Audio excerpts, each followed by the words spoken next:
Dry ice is one of the coldest substances on Earth. This is what it does to a flower.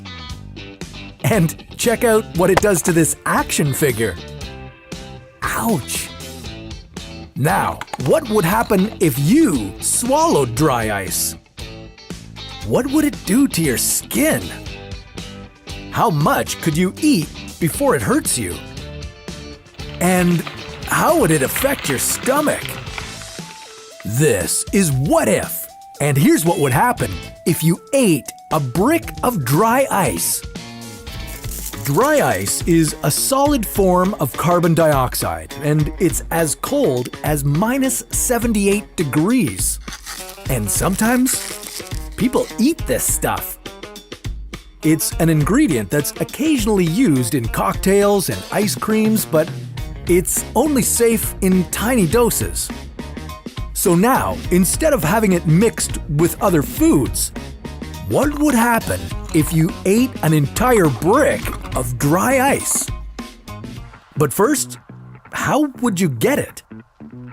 Well, you could just buy it, but let's try making some on our own. Dry ice comes from carbon dioxide gas. This gas can be as cold as minus 56 degrees, but for it to become dry ice, it needs to be even colder. And to do that, it needs to be pressurized and cooled. When it's released from the mold back to normal atmospheric pressure, it forms liquid carbon dioxide. And now that we have our liquid, it's injected into a block press, which converts the liquid into a solid. Okay, now we have our dry ice. What happens now? Well, now that you have your brick of dry ice, before you put it in your mouth, you'd first want to touch it. If you were to just poke the dry ice with your finger, it would come back red with a slight prickling sensation to it. That wasn't so bad. Okay, so why not try picking it up with your hands?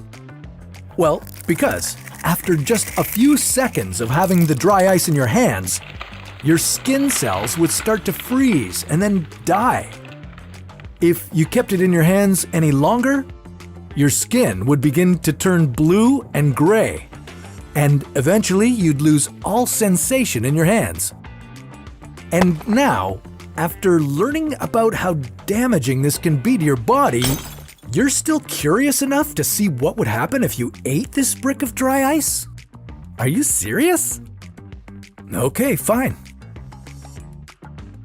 So, as soon as you ingested the dry ice, you'd immediately feel the same sensation you did on your hand, but in your mouth.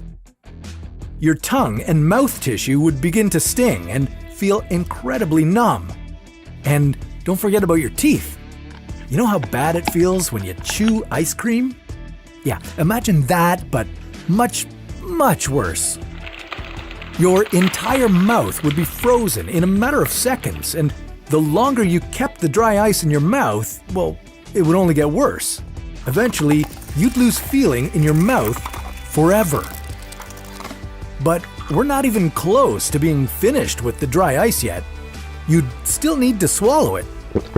As the dry ice went down your esophagus, you'd feel a little tingling there, and then it would travel down to your stomach. As it's in your stomach, the dry ice would heat up and form gaseous carbon dioxide. This is because as dry ice heats up, it doesn't become a liquid, but rather a gas. Hence the name dry ice. And with this gas in your stomach, you'd start to feel bloated and then a sharp pain.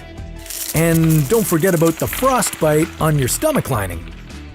Luckily, you could burp some of this gas out of you, relieving some of the pressure you'd be feeling. But if you continued to eat dry ice, the pressure from the gas would continue to build.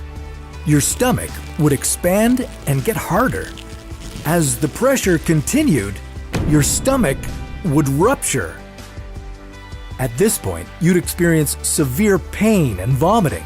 If you didn't get to the hospital immediately, you'd die. Oh, So please don't try this at home. Let's just keep dry ice to cool party tricks and something